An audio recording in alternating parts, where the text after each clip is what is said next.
Assalamualaikum warahmatullahi wabarakatuh. Waalaikumsalam warahmatullahi wabarakatuh. Alhamdulillah wa syukurillah wassalatu wassalamu ala rasulillah. Allahumma sholli ala sayyidina Muhammad wa ala Muhammad. Kaifa halukum? Alhamdulillah. Baik anak-anak sekalian, hari ini karena mata kuliah kita itu adalah sejarah pendidikan Islam, dan materi yang mau saya sampaikan dalam kesempatan ini adalah yang pertama, sejarah pendidikan Islam pada masa Nabi. Ya, tapi sebelum itu kita absen terlebih dahulu ya. Baik, silakan dengarkan ya. Rahma Insyafia. Oke.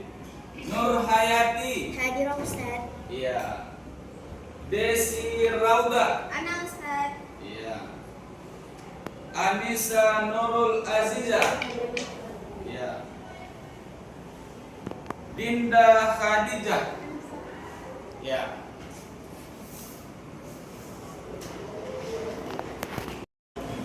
Ya, baik anak-anak sekalian, materi kita adalah sejarah pendidikan Islam pada masa Nabi. Kita ketahui kalau kita baca di dalam sejarah bahwa Nabi Muhammad SAW itu yang pertama dia berdakwah selama 22 tahun 2 bulan 22 hari. Tentu bukan dakwah saja yang ia sampaikan.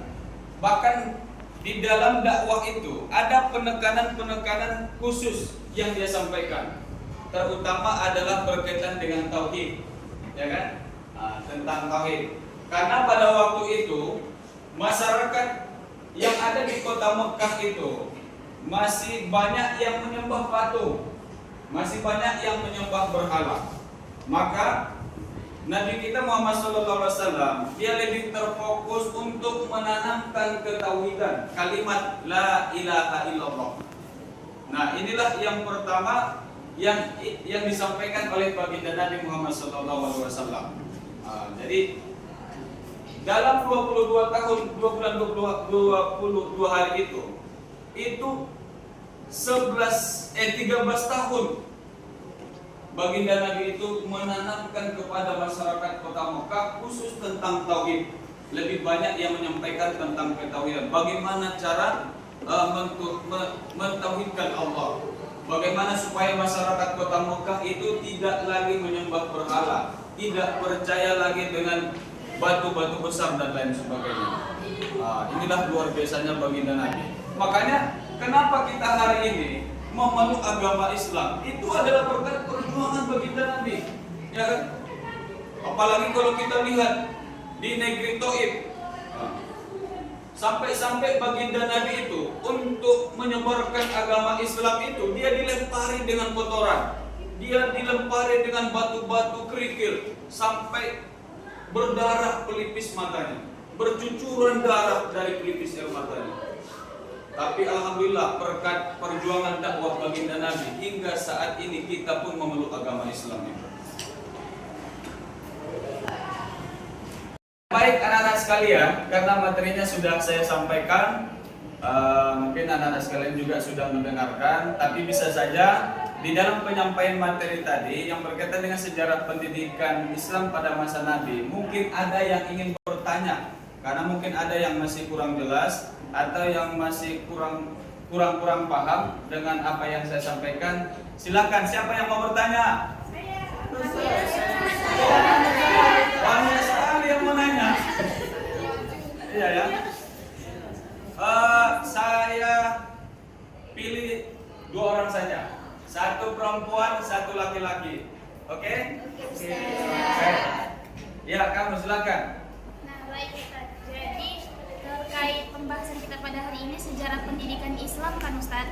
Iya. Nah, seperti apa sih gambaran pembelajaran di zaman Nabi itu Ustaz? Ya, terima kasih. Siapa nama kamu? Naimah Ustaz. Oh, Naimah. Ya, terima kasih Naimah. Ya, terima kasih kepada para penanya. Nah, ini sekarang penanya yang terakhir. Siapa tadi? Kamu. Ya, silakan. Apa pertanyaan kamu? zaman Nabi, metode apa yang digunakan Nabi dalam menyampaikan pendidikan Islam pada masa itu? Oh iya, terima kasih. Siapa nama kamu? Abu Ja'far. Iya, terima kasih. Jadi tentang metode ya, metode pembelajaran pada masa Nabi. Tadi kamu nanya apa? Gambarannya, Ustaz.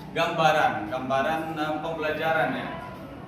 Bagaimana cara baginda Nabi itu menyampaikan pembelajaran atau mungkin dakwahnya.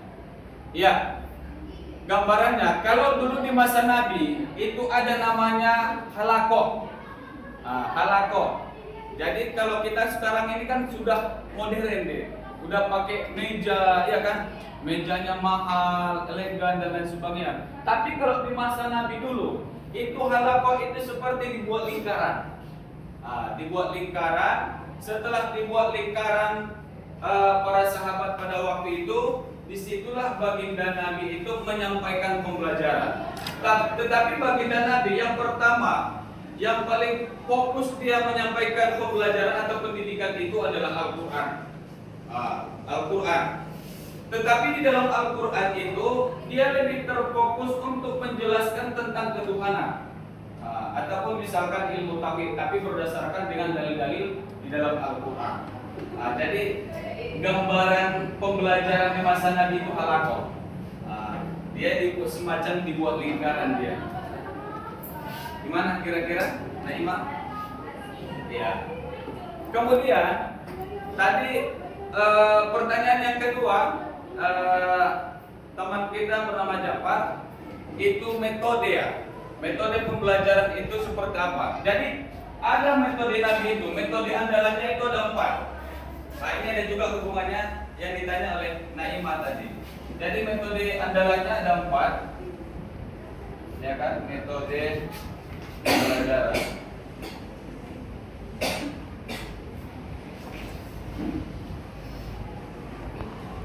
Ada 4. Yang pertama adalah halakoh namanya.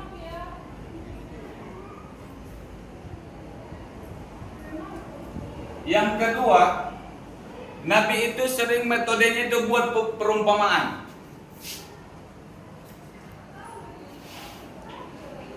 Perumpamaan. Yang ketiga, itu adalah ulangan. Jadi setiap dia menyampaikan, disuruh lagi diulang. Kalau Al-Quran misalkan disampaikan baginda Nabi itu 1 ayat, disuruh nanti para sahabat itu, yuk kita baca lagi, kita ulang lagi 3 kali lagi supaya ingat. Karena dulu kan belum ada buku tulis. Jadi dulu hanya mengandalkan otak kita, ingatan kita. Nah, jadi pengulangan.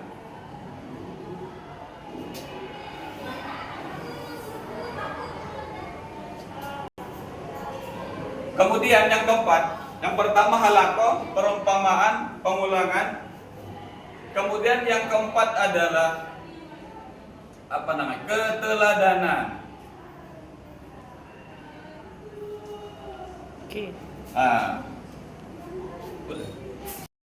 Ya, alhamdulillah, terima kasih anak-anak sekalian karena sudah mendengarkan dan sudah alhamdulillah, mudah-mudahan anak-anak sekalian sudah memahami apa yang saya sampaikan berkaitan dengan materi kita tadi.